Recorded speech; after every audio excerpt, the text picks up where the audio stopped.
Hey everyone, Lisa Gifford here and Margot Rathbun.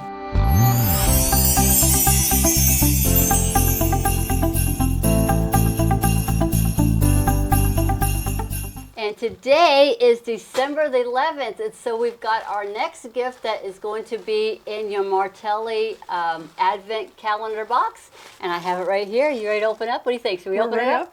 All right, let's rip her open. Go ahead, Margot. Rip her open. You want me to rip it open? Yeah, rip her open. Oh, this is taped down really good.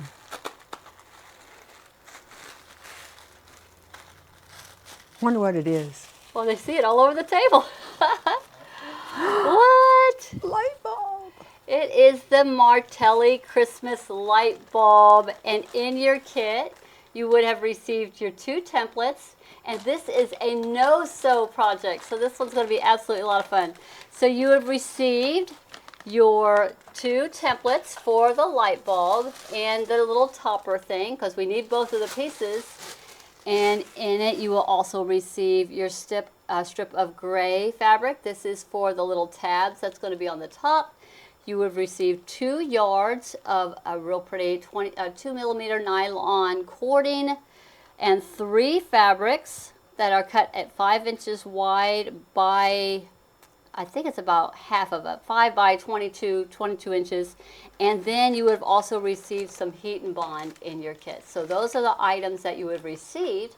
So what you're going to need the 28mm rotary cutter. I think works best for this one. Maybe some precision scissors. If you don't want to use your rotary cutter, you could trace it and cut it out.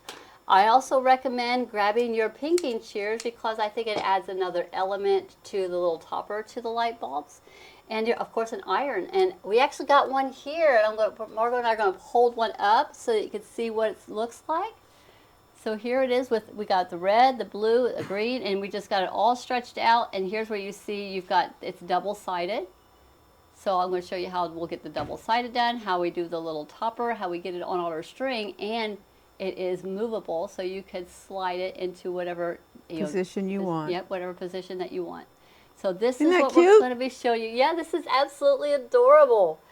So let's go ahead and we'll get started. What do you think, Margot? I think so. All right, so the first thing that I want you to do, once you get everything out, is you're going to press all of your fabrics and you're going to get them nice and flat. So be sure to do that for your little strip because I'm sure it's got some wrinkles in it. And then you're going to press your red, your blue, and your green, or your 3 pieces of you're going to press all these nice and flat. Once you have them pressed, then you're going to go ahead and cut a 12-inch strip off of the gray piece. And then you're going to cut take the 3 5-inch pieces and you're going to cut those also in half.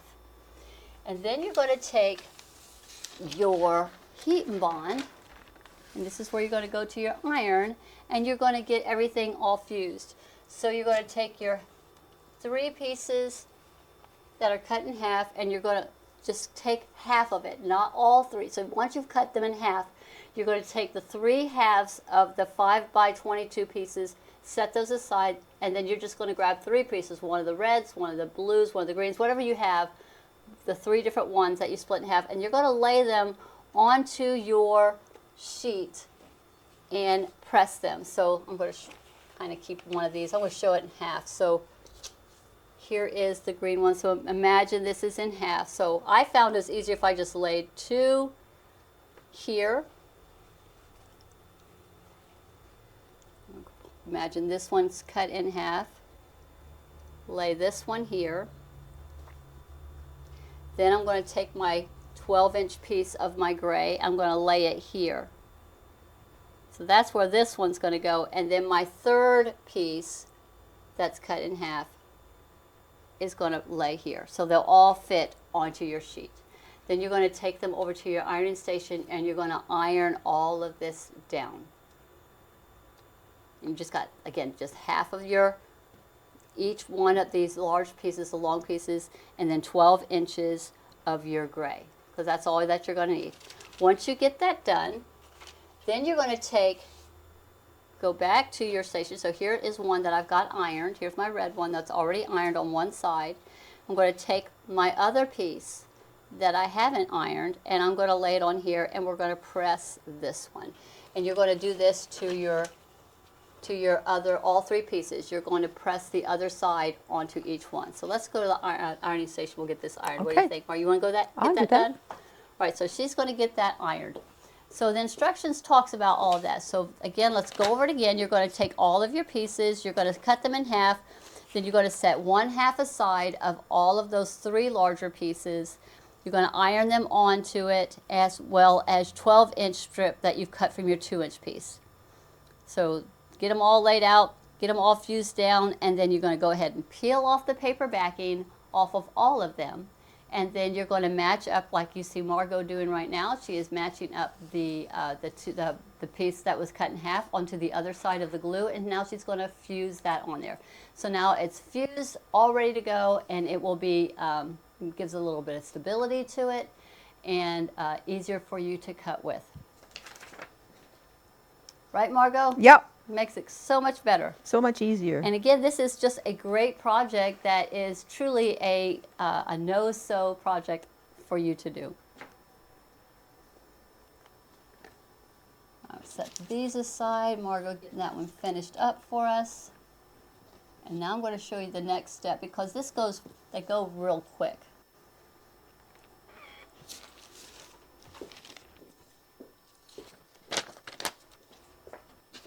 Hot, hot, burny, burny. Hot, hot, burny, burny. All right, so the next step you're going to do is now you're going to take your large template, which is your light bulb, with this little piece right here. And you'll notice it actually has the cut lines in here so that you can use your rotary cutter with this. You're just going to set it here onto your fabric, and you're going to cut out. You should be able to get at least 3. I think that's what we got. We got 3 of each color. I think we get at least 3. So I'm going to get one of these cut out. I think I just kind of flip it back and forth, and you could probably stack them all up. But I'm just going to go ahead and start cutting. I'm going to use this one here, because this one I have been using. This one I'd already trimmed off some of my brown from around it. Yes. And that's another thing. If you have some brown that you might want to trim away from it, be sure to get that trimmed away. But I am just going to cut this on here and just get her all cut out. And I can use my cut lines in here.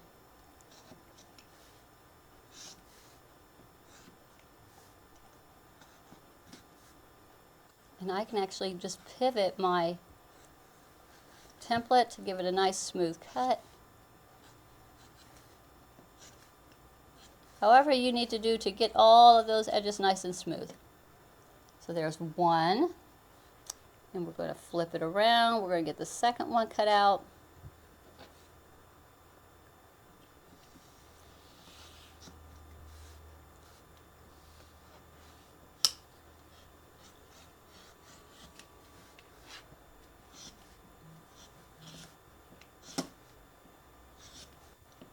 Making a big old mess over here, Margot. I see that.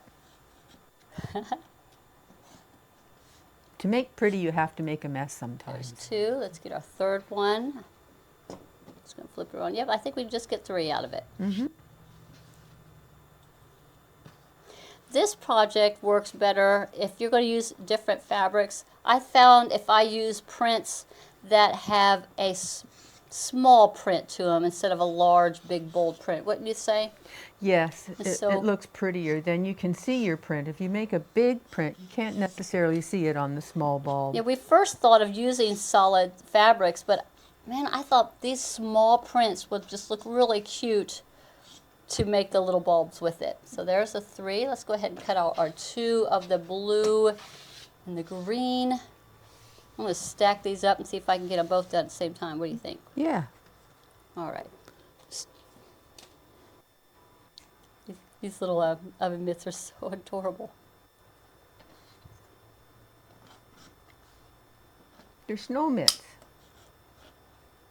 They're snow mittens. They're snow mittens. Is it snowing in, has it started snowing in Canada yet? God, no, not yet. Not yet? I shifted over. Although if it rains, it's it'll coming. It's coming. It's not rocket science. They don't have to be perfect. But you know me. If it's not right, I'm like, oh no. If it's not right, she has a heart attack. Oh, Lord. just trying to find a pencil that worked earlier today. Don't talk about that. Oh, Lord, I can't see it when I have a pencil or a pen that doesn't work. I'm going to get the last two cut from here. We probably won't get them all done, but I'm going to just show it. Make sure I get as many of these little mitts under here.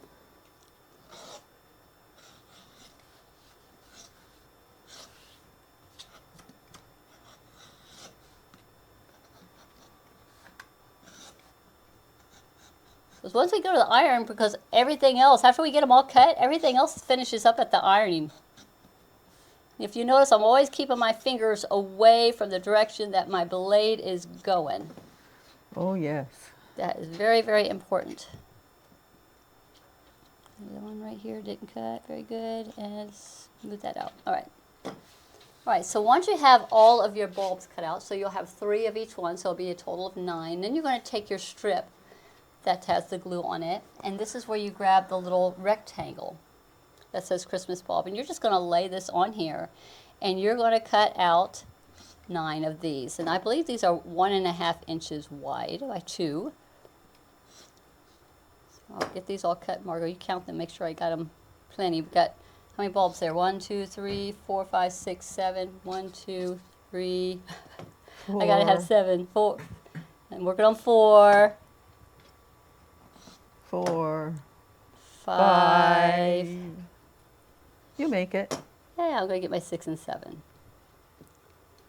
6 and 7. Okay, so here's what you're going to do. Go ahead with your pinking shears and just kind of just catch the edges. I think it just gives that little piece of metal, which would be, what is that called on the top of a, what is that called on the top of a light bulb? The screw-in part. That is a good question. The metal? The screw-in part? Yeah, is it called the screw-in part? The screw-in part? So just take the time to go around all of these. And I'm just barely catching it just to give it a little bit of character here. Because it's not truly straight. They all have a little bit of that. It gives you that curvy bit. Yeah, that curvy the bit curvy that you bit. see. That you see, curvy bit, isn't that? Now, my mom worked at GE for 20 years. She would know what that's called. My father was worked in hydro. He was general manager, so he'd know what that's called too. He'd know. He'd say, "Margo, you should know what that is." He'd know. Oh Lord. And look at this one here. All right, so let's grab all these pieces and grab the cord, and let's go to the ironing station, and let's get this all put together. All right, so once you have your little gray pieces all ready, I like to have mine going in order. So I got green, blue, so the next one would be a red one. So then I just lay my piece here. I take my, my little gray piece. I'm going to fold it in half and find my center. Once I find my center, open it back up. I'm going to lay this behind. And I'm just leaving like 1/8 of an inch, just about the width of the cord, just so it could wrap around it and then folding it down. So that's what I'm looking for, just for it to do just like that. And then I'm going to take my iron and I'm going to press it, but I'm pressing it up against the cord, but I'm not putting the iron on the cord. So I'm going to switch this around so maybe you can see it from this direction. So my iron is going right up against the cord, but not touching the cord, but it's setting that glue on the gray strip. Because you want to be able to move that cord. Yeah, so I can still move that cord, or yeah, move it on there. Mm-hmm. So what's the next one? We'll do a green one. We're going to do a green one next. Grabbing one of these, again, fold it in half, find your center. Give it a little finger press. I lay this over top of it, leaving about a cord's width. Put the cord up there on the top, fold it down. And then I'm just going to, again, just press it right up against that cord until we get them all done. Mm-hmm. Next color is going to be blue. Do you have to press it on both sides, Lisa? I do find if I just press it on both sides just to make sure I get it heat going all the way through. And blue. Let's do a blue one. Again, take your little metal piece, fold it in half, open it up, slide it underneath your main piece about the cord width away from the fold. Slip your cord in there, fold it over, and then just tap your iron right up against the cord. And again, it's a nylon cord, so I don't really want to get the iron right there on that nylon. Flip it over and let's go ahead and get the other side. And what's after blue? Red. Red. Fold in half.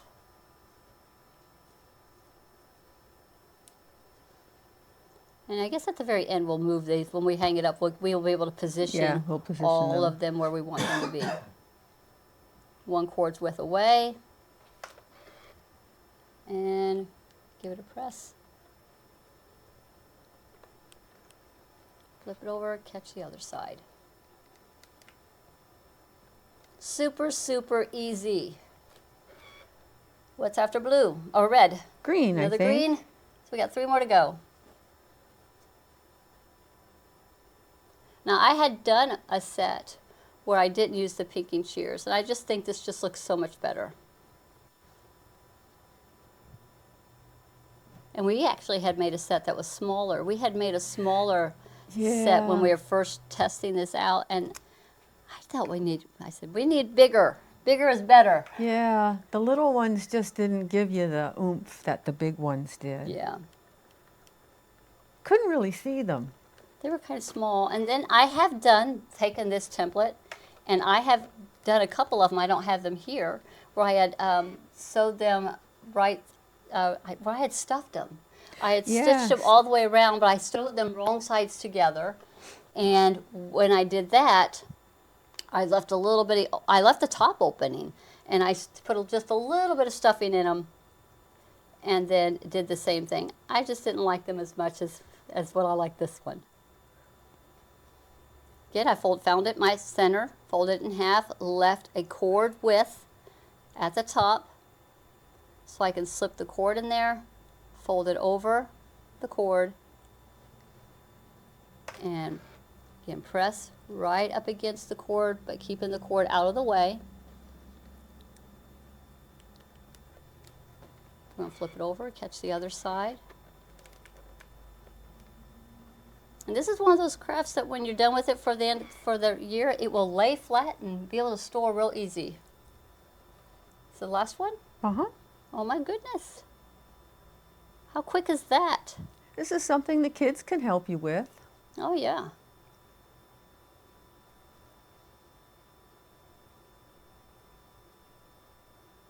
You could make these out of paper. You could do these out of different fabrics.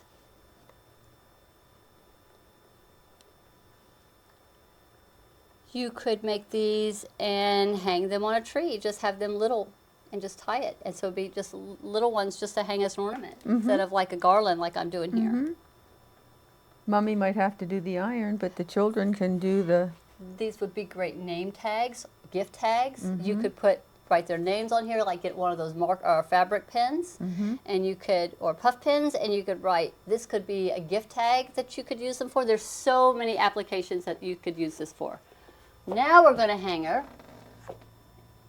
and then we can easily just move them around. They're looking pretty good where they are. I don't see much shifting that we need to do. But you should be able to just slide them to whatever position you want them to be. And look how cute that is. Again, it originally was a garland, but they could be, like I said, they could be gift tags. They could be ornaments that you just hang on the tree. You could stuff them. You could do all kinds of fun things with this cute little ornament. All right, so let's head back over.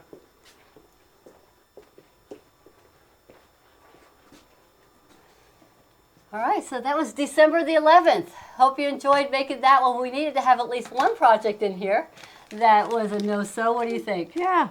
Hope you enjoyed this one. So can't wait to see you make yours and post them on the group, and what ideas that you can come up with that you could use the Martelli Christmas light bulbs right? Right. All right, thank you so much for joining us. This is Lisa and Margot. all right, we'll see you again real soon. Bye-bye. Bye.